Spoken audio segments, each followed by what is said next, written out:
Well, good morning, Sturgeon Alliance. Welcome to online church. I don't know, what is this, 8 week, 7 week, 8 week, something. Here we are. But it's so good to have the opportunity. We can just gather live like this. And as Josh said, we've had some technical issues with Facebook this morning. Kelly Kozak dropped out of their kids thing. I'm just going to adjust this. And we may end up dropping out, but if that happens, I encourage you to just go on YouTube and watch this, because we have a separate device that's totally recording this. Well, happy Mother's Day, Mom. My mom, happy Mother's Day to you. We're in the book of Proverbs today, and one of the best quotes, sorry, technical issues here. One of the best quotes that I ever heard regarding the book of Proverbs is like a long road trip with your mother. And if you've read Proverbs, you're like, that pretty much sums it up. It's like a lot, and this, and don't forget about this, and yeah, and here's a piece of wisdom here, and here's a piece of wisdom here, because mothers are a source of wisdom, because they've been there, done that. So I hope you honor your mother today, and we're gonna honor her by jumping into some wise advice. Now, we're shifting gears here from Revelation. We were 8 months of swimming in the apocalypse, 8 months of dealing with these apocalyptical multi-headed beasts, and John seeing these visions in heaven and the sky of like, his eyes are like fire and his mouth looks like the sword's coming out of it, and he's trying to describe it all, and there's this cryptic message with numbers that you have to decode, and we're all kind of like, whoa, overwhelmed. But Proverbs is like down to earth. Proverbs is like bringing it right where the rubber meets the road, down to earth. And it is wisdom for everyday life, how to be successful at life. And so as we go through this book, you may not know this, but we're not going to go through it like we did the book of Revelation. Revelation, we went from Alpha and Omega, A to Z, like chapter 1, verse 1 to right to the end, and we covered every single verse. Well, Proverbs doesn't read like that. As you've noticed, there's little tidbits, and so there's major themes that we're going to draw out of the book of Proverbs. And so that's what we're doing today. We're drawing out one of the major themes, one of the absolute major themes in the book of Proverbs has to do with work and money.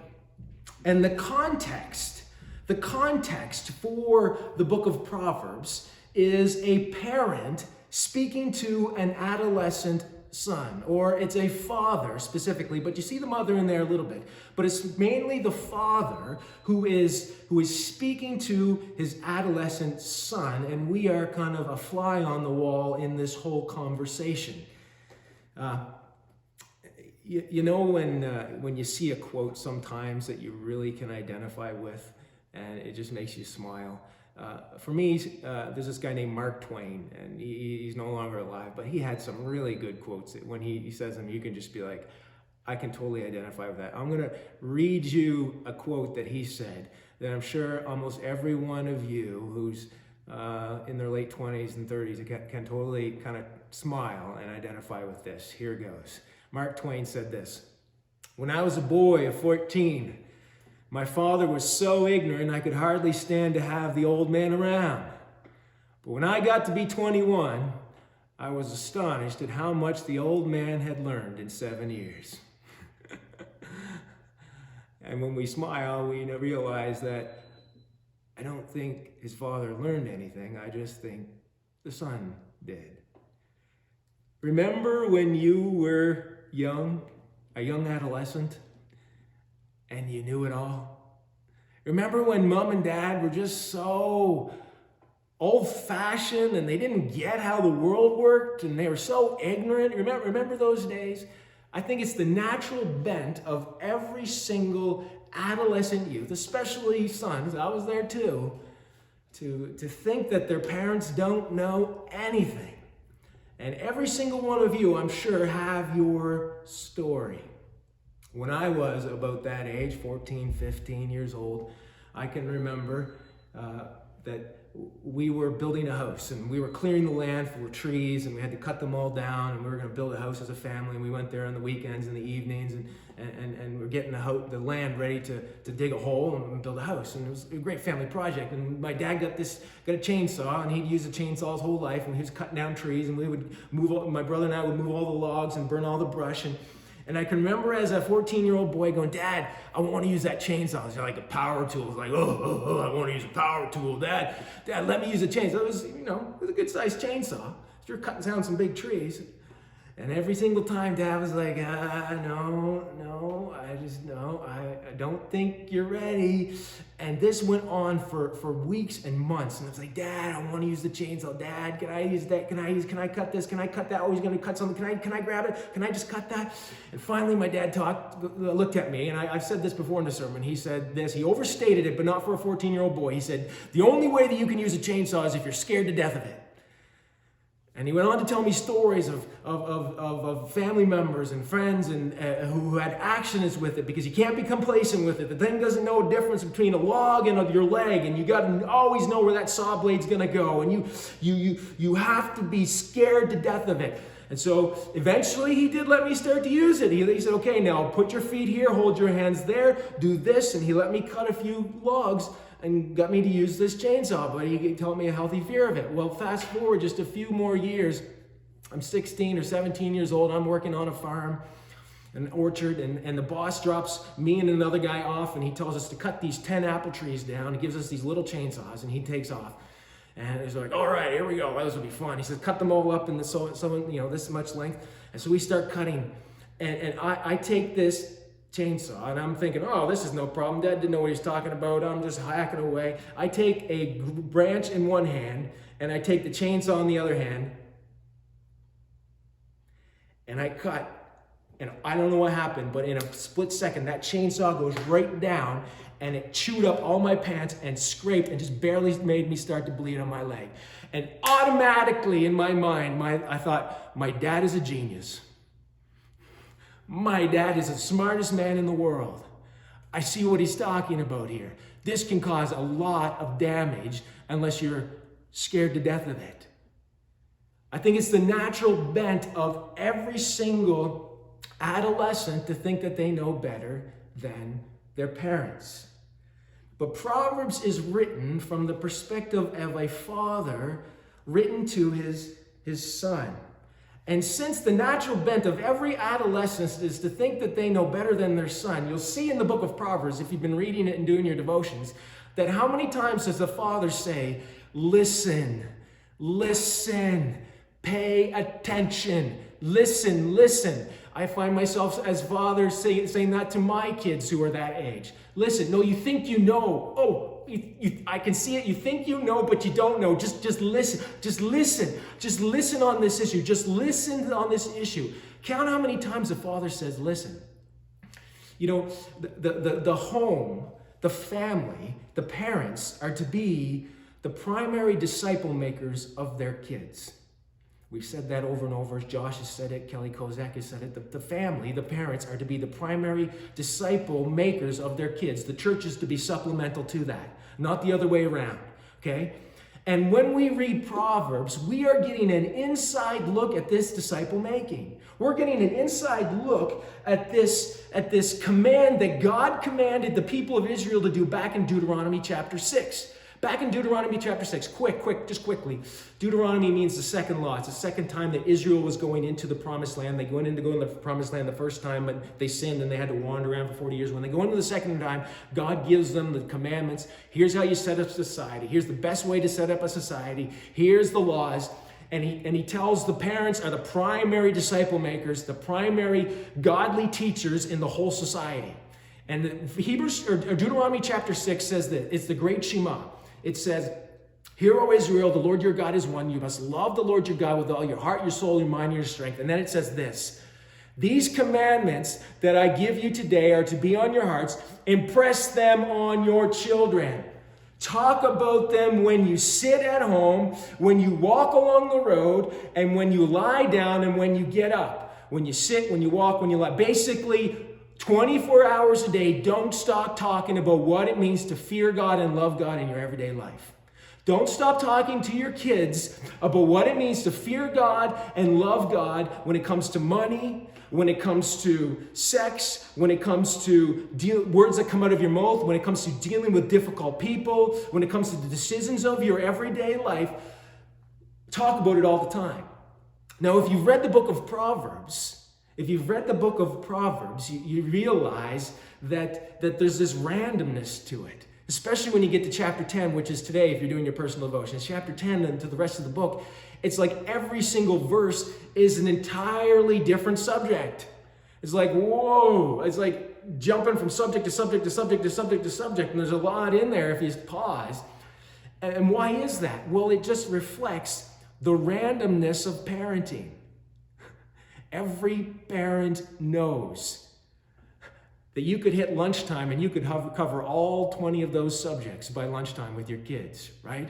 It's not like you plan in January to April in 2020, I'm going to teach my kid everything that they need to know about relationships. They're going to graduate with that, checkbox done. We're never going to talk about that again. And then we're going to move on to talk about everything they need to know about money. And then at the end of the year, we're going to talk about everything that they need about dealing with difficult people and mockers and scoffers and things like that. And then they're going to graduate from that. No, it's like as they go about life, mom and dad are just giving tidbits of information. Oh, you're dealing with a bully, a difficult person. Here's how you do. Oh, watch what you said, because when you said that, they heard something entirely different. Oh, you want to buy that? Let's talk about why wisdom with money and everything. And so Proverbs is random because parenting is random. And you're going to see all of these just jumping from subject to subject to subject, and that's the day of a parent. Just giving these tidbits of information, wise things that they've learned on how to be successful in life.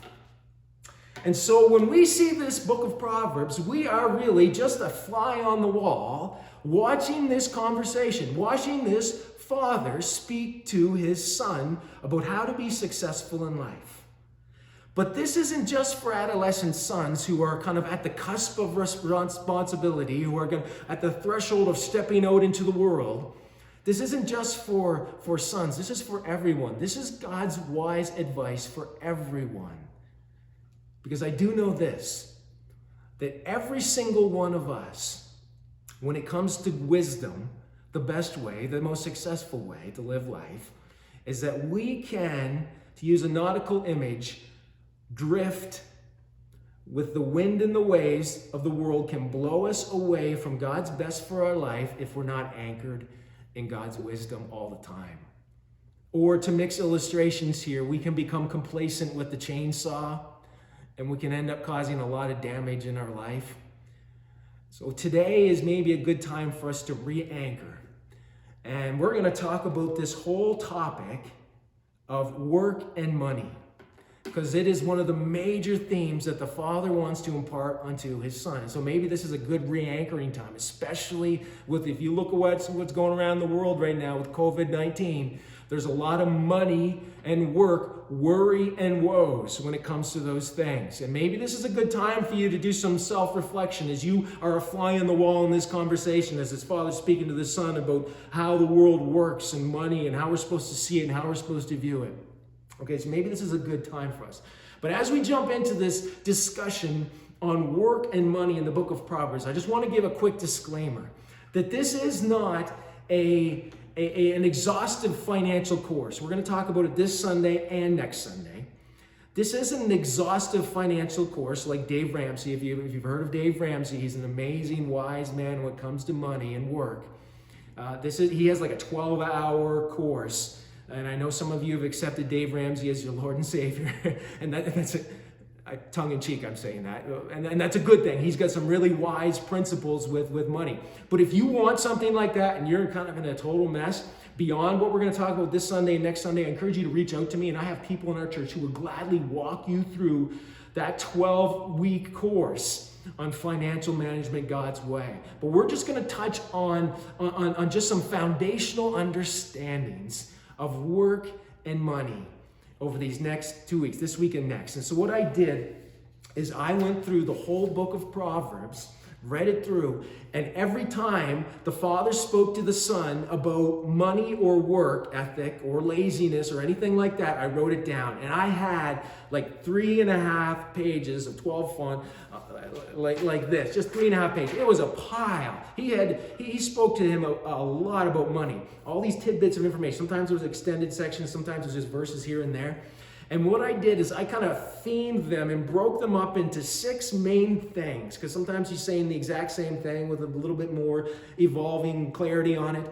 I broke it down into 6 main things that the Father is speaking to the Son about money. So we're going to talk about 3 of them today and 3 of them next Sunday. And I'm not going to give you all of the verses within that kind of topic that I've selected here, because it would be beyond the scope of what we could do here. I'm just going to give you a sampling of those verses, just maybe 4 or 5 or 6 verses. And then we'll talk about what the Father is saying to this Son. All right, so the first is this. I know that's small font. I apologize for that. But the first advice that he gives the Son regarding work and money is this.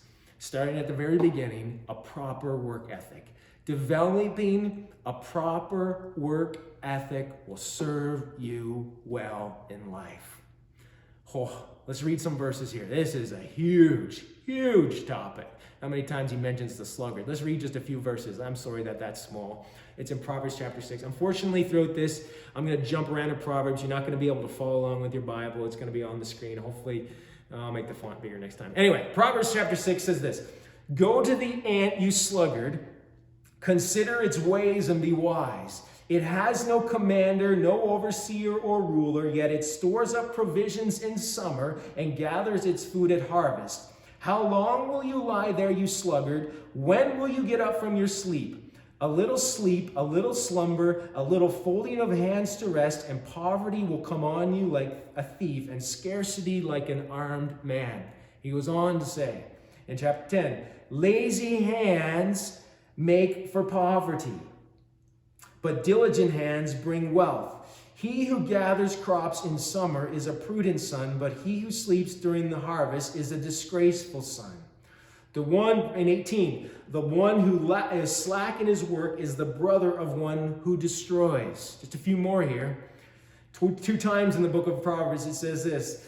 The sluggard says, there's a lion outside. I'll be killed in the public square. The sluggard says, there's a lion in the road, a fierce lion roaming the streets. It's just a lame excuse to not work. And chapter 19 says this. A sluggard buries his hand in his dish, and he will not bring it back to his mouth. And then this is one. As a vinegar to the teeth and smoke to the eyes, so are sluggards to those who send them. Remember, Proverbs are promises, as Pastor Josh said last week, that are generally true now, but always come true in the end. So when you read the book of Proverbs, when it comes to work and money, it looks like if you work hard, you're always going to be wealthy. If you work hard, you're always going to have enough to eat. And we know that's not always the case. There are exceptions to the here and now. These are generally true now. This is a general principle that you can apply in life. Work hard and you will have enough to eat.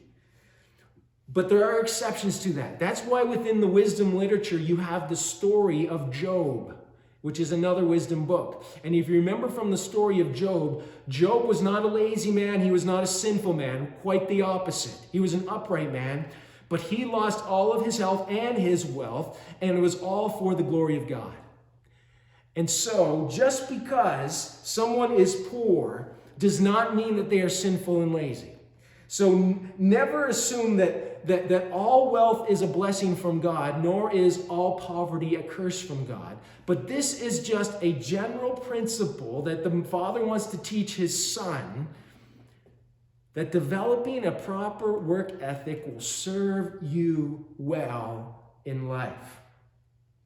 How many remember when your kids were really small and you used to pull them on the sled in the winter or the toboggan? You remember how it was so hard and you were pulling them and the kids were just oblivious. They think, oh, this is free energy and this is amazing. And they're like even digging their hands in the snow as you were pulling, and you're just like, ugh.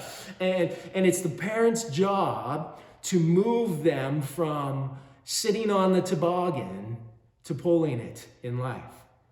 In my mom's side, on my family, on my mom's side, she came from a large family of 11 kids, and there's this story that kind of circulates in the family of the youngest of her brothers and sisters. His name's Daniel. when he was born, the oldest in the family had all moved on and got married, but when he was born, his father, which is my grandfather, would carry him around a lot. He just carried him around. And so the joke was that Daniel always would say to his father, "Dad, someday," when he was a kid, he would say this, "Someday, Daddy, I'm going to carry you. Daddy, someday I'm going to carry you." And it was kind of always the joke in the family. Like he would keep saying, "Daddy, you're carrying me, but Daddy, I'm going to carry you someday." Well, fast forward quite a few years, and Daniel's in his 30s. And my grandfather got sick, and he died of cancer eventually. And I think, I must have been 12 or 13, maybe not even 10. Anyway, I was really young. And I remember they had to move him because he was getting more frail, from upstairs bedroom to a downstairs bedroom in their home. And who shows up to move him is my uncle Daniel. And what does he do? He carries his father downstairs. And my grandfather, he smiled, and I remember my mom saying that he kept his promise. He always told me that he was going to carry me someday, and he kept his promise. And he would go every day almost and carry his father from bed to the coach or whatever like that. But it's our job as a parent. It's our job as a parent to move our kids from being carried to carrying. You get that? But truth be told, we all like to maybe sit on the toboggan sometimes. We all like to want to be carried, and we let that attitude kind of slip into our life. How's your work ethic? When you read the book of Proverbs, you're going to see this one phrase come up over and over again. It's the sluggard. The sluggard. The sluggard is someone that you do not want to be. It's the lazy person. It's 14 times in the book of Proverbs it mentions this, and it never mentions it in a positive light, the person who's lazy. It's like an abomination. It's someone who has the ability to work, but refuses to do so. They lack the personal drive to go and provide for themselves. It's not if they can't work, that's an entirely different thing. But they have the ability to work, and they refuse to do so. And they always come up with these lame excuses. It says this in Proverbs chapter 10. It says, "As vinegar to the teeth and smoke to the eyes, so are sluggards to those who send them." As vinegar to the teeth and smoke to the eyes, so are sluggards to those who send them. I don't know if you've ever had smoke in your eyes or had vinegar in your teeth, this bad taste in your mouth, but it's frustrating. It's frustrating and it's annoying. If you've ever had to work with a lazy person, you know how frustrating and you know how annoying that can be. There is nothing more frustrating than working with a lazy person. There's nothing more frustrating with someone who always shows up to work late, who always has an excuse for not getting their work done, who's always complaining about money, and they're continually sitting on the toboggan. You know what I mean? There's nothing more frustrating than working with a lazy person. And here's what I want to say. Some of you, when I said that, you could identify with it. You were like, yeah, I've worked with a lazy person, and it is so frustrating. But for some of you, if when I said there's nothing more frustrating than working with a lazy person and nothing registered in your heart, I'm going to be a little bit bristly today. I'm going to say, you are that lazy person, unfortunately. You are that lazy person. How's your work ethic? Don't be that lazy person. It says in chapter 6 here, "Go to the ant, you sluggard." It doesn't have a ruler or an overseer. It has its own self-motivation. It doesn't have to be told to make its bed in the morning. It goes and does it without somebody saying, do this, do this, do this. Be self-motivated. One of the best pieces of advice that a father can give his son and teach his son is get off your tuchus. Get off the toboggan and pull. You know what's also interesting about this if you read the whole book of Proverbs? As you get to chapter 31, and the father is explaining to the son of finding a wife of noble character. And you know what? One of the main themes of the wife of noble character is? There's 21 verses of describing this woman of noble character. And 13 of those verses, do you know what they have to do with? Working hard. It says she selects wool and flax and works eager with her hands. She sets about her work vigorously. She sees that her trading is profitable and her lamp does not go out at night. She does not eat the bread of idleness. Son, he's saying, when you go out and you find a woman, you go out and you find a godly woman, it says, a charm is deceptive and beauty is vain, but a woman who fears the Lord, she is to be praised. Find someone who exemplifies the fear of the Lord, manifested itself in a hard work ethic. Don't find some girl who wants to be this princess in a castle and have everyone work for him, and she wants her, and she wants to have a sugar daddy just to provide for her, and she's going to go shopping all day while you go work. Find someone who works hard. Teach your sons to work. Teach your daughters to work. And parents, model that work ethic. If you can't identify with the phrase, there's nothing more frustrating than working with a lazy person, you're probably that lazy person. All right, let's keep going.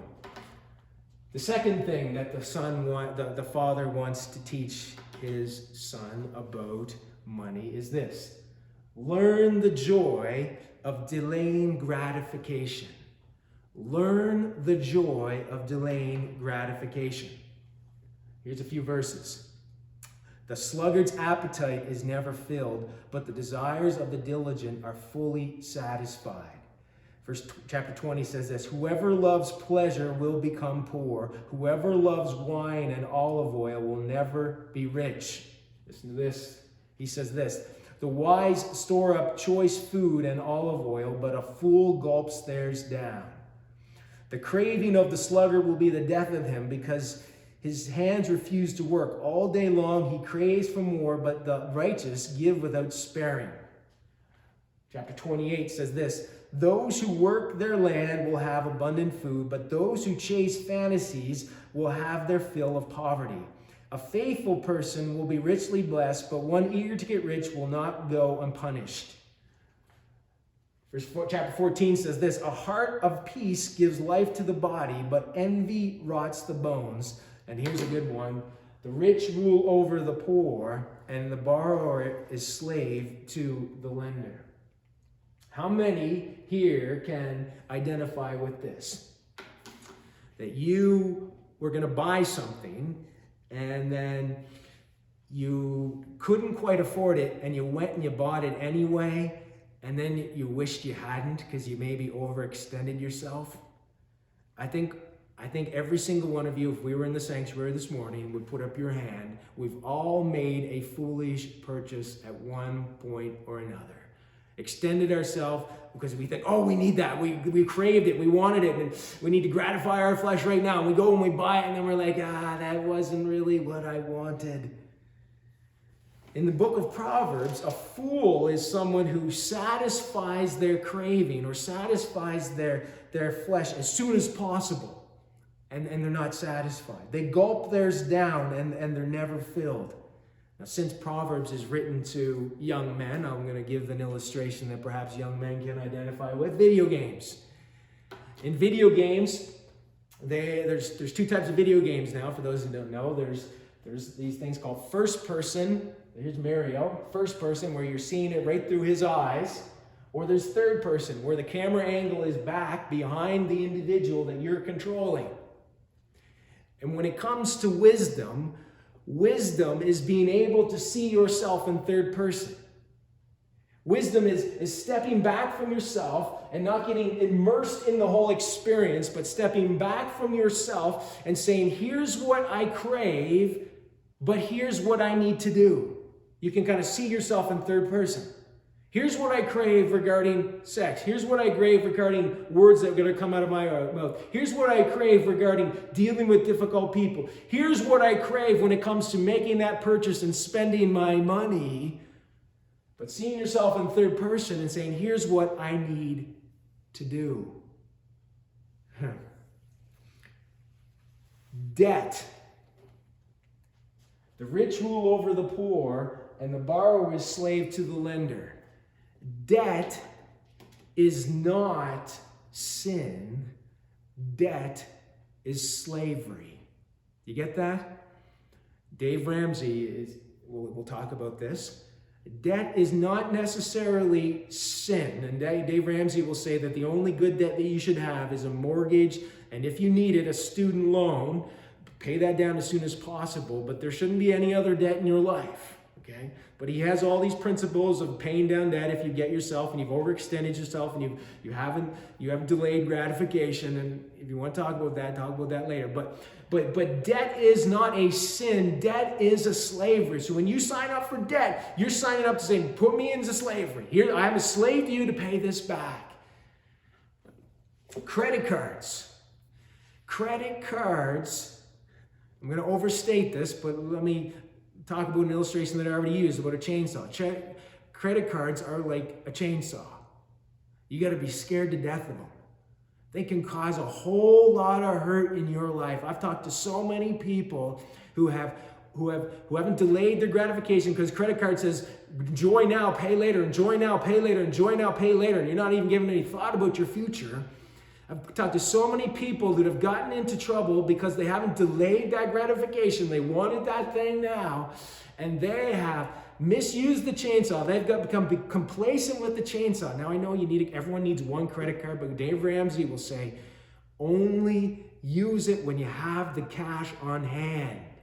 Pay it off right away. I get it in our world, we need it. I get it. But credit, you need to be scared to death of them. Credit cards, you need to be scared to death of them. Wait as long as you can, young person, before you get a credit card. You see, wise people in the book of Proverbs learn the joy of saving up for something little by little and paying cash for it. And wise people also learn that they need to delay purchases. The larger the purchase, the longer the delay. Because as you're saving for that thing, or as you're delaying that purchase, even if you have the money for it, here's what will happen. That delay will clarify your craving and your calling. As you're saving for it, and you'll get to start having this conversation with God saying, God, do I really need this? Or you'll start thinking, and God will give you wisdom, and do I really need this? Or maybe I don't even need something as big as that, or as bad. Maybe I only need something half that. Maybe I don't even need that altogether. That was an impulse at that time of the year or whatever. Wise people learn to delay purchases. The larger the purchase, the longer the delay. And they learn to pay cash for things, almost everything. That delay of saving for something is a time where God can really work in your heart and He can clarify this calling on your life and this craving. And it'll help you see yourself in third person. Many of you maybe have seen this reality TV show called Survivor.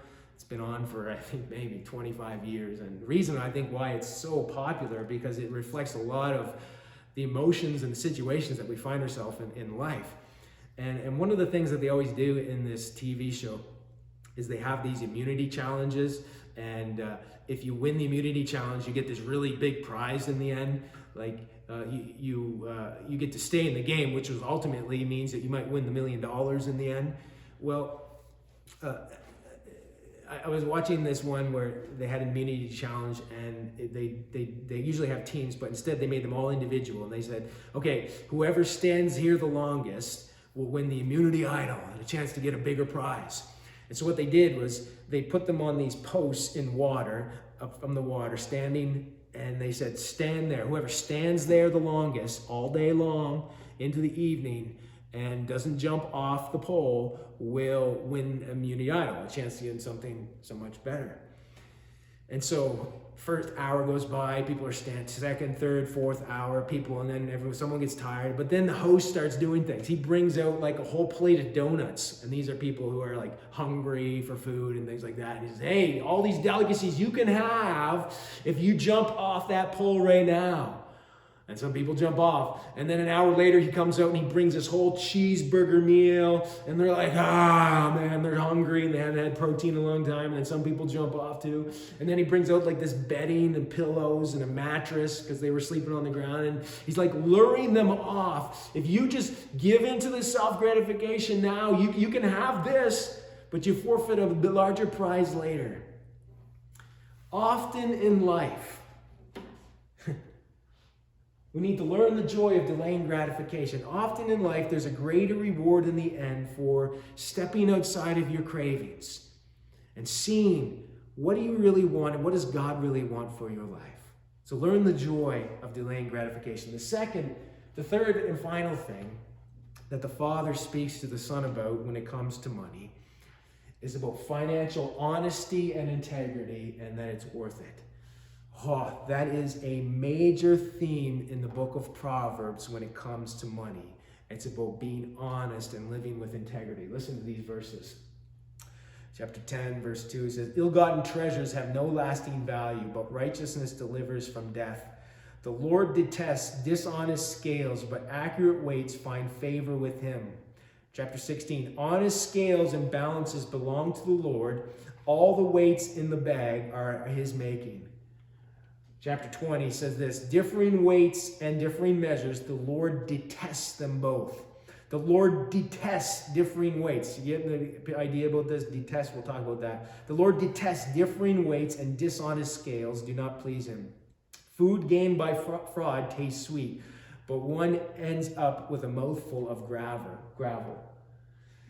It's no good, says the buyer, then goes off and boasts about the purchase.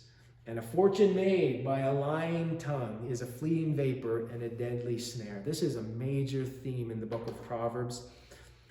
Honesty and integrity when it comes to money. And you'll notice when we were reading a lot of those verses, it talks about measures and scales and God hating dishonest scales. And you're like, what's that about?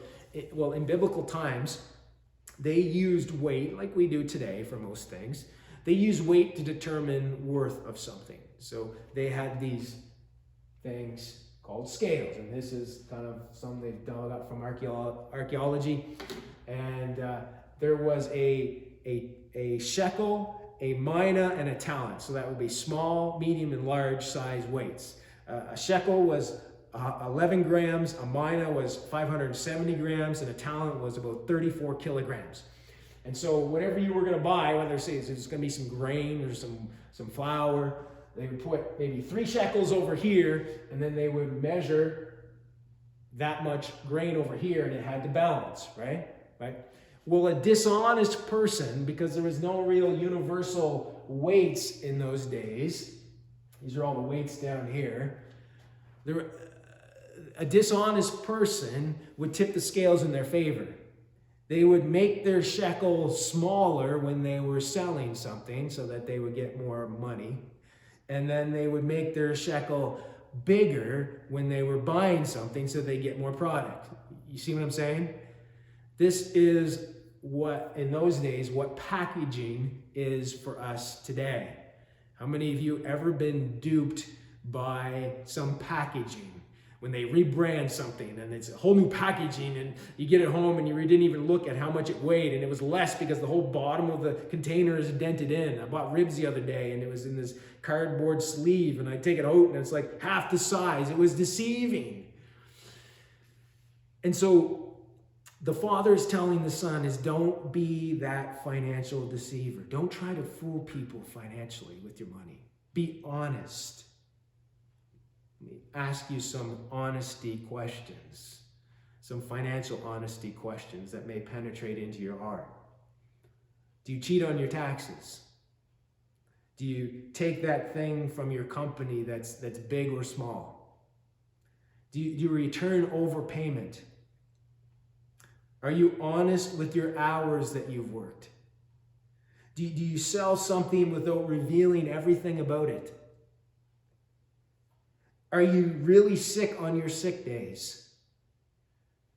Do you pay your bills? I know. I know the complexity of how hard it is to live honestly, financially, in a dishonest world. But the Father is saying to the Son, honesty with money will serve you well. I mean, just think about it in your own life. If you're not a good mechanic, you're always looking for someone who's not going to take advantage of you, who's not going to try and tip the scales this way and say, oh yeah, you need new brakes, when they don't. I mean, you're always like, an honest person is going to serve, being an honest person financially is going to serve you well. And one of the things that Proverbs says over and over and over about someone who's dishonest with money is that the Lord detests, that Hebrew word. Some translations say abhor, or is repulsed by, or the Lord considers an abomination. He dislikes intensely. When I was 18 years old, I went on a hockey missions trip to Moscow. I think I've told you this before. And I remember being on a plane from Amsterdam to Moscow on a KLM flight. And all flights are grounded now. But in those days, they would give you a meal. This is 1996. And remember those days in the flight where they give you a meal? They gave you a meal. It was a good meal. It was rice and chicken, the stir fry. I remember being on that. It was really good. And we landed in Moscow, and we finally got to our place where we were going to stay. And I remember that night, my stomach wasn't feeling very good. It was pitch black. And I finally made my way to the washroom. And I have never, and I'm sorry to say this, but I've never thrown up so violently in my life. I mean, everything on my inside wanted to come on my outside. It was just like, it just kept coming and coming and coming. And I was so sick. And all I can remember is tasting that chicken and rice. Stick with me on this, okay? And for years, up until just recently, my wife will tell you this, that I like rice, I like chicken, but I could not eat those two things together. In fact, if those things were being cooked in the kitchen at the exact same time, my stomach would turn because it would remind me of that time that I was so repulsed.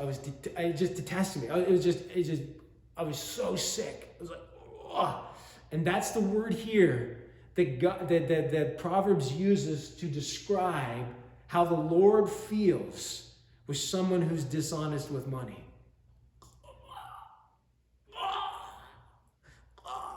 Like, that's how the Lord feels. He abhors it. He's disgusted by it. He's repulsed by it.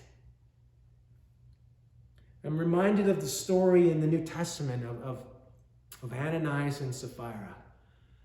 In the book of Acts, in Acts chapter 5, at the time, the people of God were selling some real estate and taking all that money and placing it at the disciples' feet so that the disciples could then take that money and give it out to people in need. Well, what Ananias and Sapphira did that. They sold a piece of property, but they didn't put all the money at the disciples' feet. But they said, here is all the money that we have sold the property for. Well, Ananias comes in and he says that, and they're like, hey, you're lying, because the Holy Spirit had told the disciples that. And he said, no, I'm not. And you know what happened? The Lord struck him dead. And the same thing happened to Sapphira. They said, is this the price that you paid for this field? And she said, yes, and she was lying about money. It wasn't the fact that she was that she did withhold some. It was the fact that she did, or that they both lied about how much they were giving to the Lord. And he struck them dead. The Lord detests. The Lord abhors. The Lord is repulsed by dishonesty with money. God takes honesty with money very seriously. You want to be a light so bright in your workplace and in this world, so light that people, when they look at you, they need sunglasses, that you reveal the glory and the love, that your love for Jesus. You want to be a light so bright that when people look at you, they need sunglasses in your testimony. just be honest with your money. Honest day's work and honest day's pay. Don't cheat, don't lie, don't shade.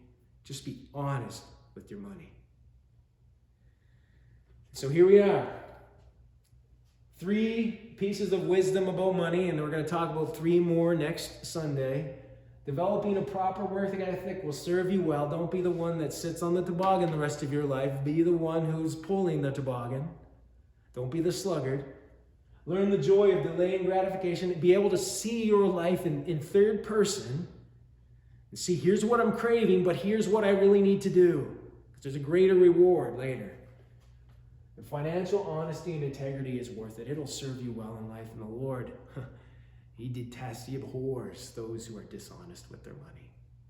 Well, we're going to get into more next week because there's even more advice that the Father has to say, more foundational advice that the Father has to say to His Son about money. But let's pray.